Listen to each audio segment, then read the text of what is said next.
26 November 2008 मुंबईसाठी हा दिवस काळ्या अक्षरांनी लिहिला गेला. रात्र झाली होती. मुंबई नेहमीप्रमाणे धावपळीत होती, पण कुणालाही कल्पना नव्हती की काही मिनिटात इतिहास बदलणार आहे. रात्री 9 वाजून काही मिनिटांनी अरबी समुद्रातून आलेले 10 दहशतवादी वेगवेगळ्या गटांमध्ये मुंबईत शिरले. त्यांचं एकच ध्येय, जास्तीत जास्त हानी, भय आणि विनाश.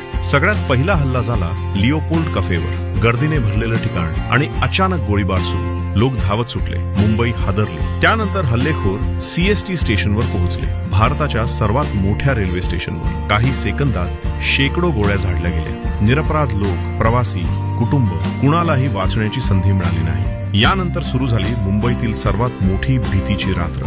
हल्ले थांबले नाहीत. Taj Mahal Palace Hotel, Oberoi Trident, Nariman House ही ठिकाणं दहशतवाद्यांनी कब्जात घेतली. ताज हॉटेलमध्ये 60 तासांपेक्षा जास्त वेळ गोळीबार, स्फोट, धुराचे ढग, अग्निशमन दल, पोलीस आणि एनएसजी कमांडोज सर्वांनी जीवावर खेळून लोकांना वाचवलं. एटीएस प्रमुख हेमंत करकरे, अशोक कामटे, विजय साळसकर हे सर्व शूर अधिकारी या हल्ल्यात शहीद झाले. नरिमन हाऊस मध्ये अडकलेल्या इस्रायली कुटुंबाला वाचवण्यासाठी एनएसजीने जीवाची बाजी लावली. त्यांचा जवान मेजर संदीप पुन्नीकृष्ण हल्ल्याचा सामना करताना वीरगतीला प्राप्त झाला. हल्लेखोरांपैकी फक्त एक जिवंत पकडला गेला, अजमल कसाब. त्याच्यामुळे संपूर्ण कटाचा उलगडा झाला. शेवटी 29 नोव्हेंबरला मुंबईने दीर्घ श्वास घेतला. हल्ले संपले, पण जखमा कायमच्या राहिल्या. त्या रात्री मुंबईने खूप काही गमावलं, जीव, कुटुंब, स्वप्न, पण एक गोष्ट जिंकली, मुंबईची हिंमत आणि भारताची एकजूट. 26/11 ही फक्त एक घटना नाही, ती आपल्याला स्मरण करून देते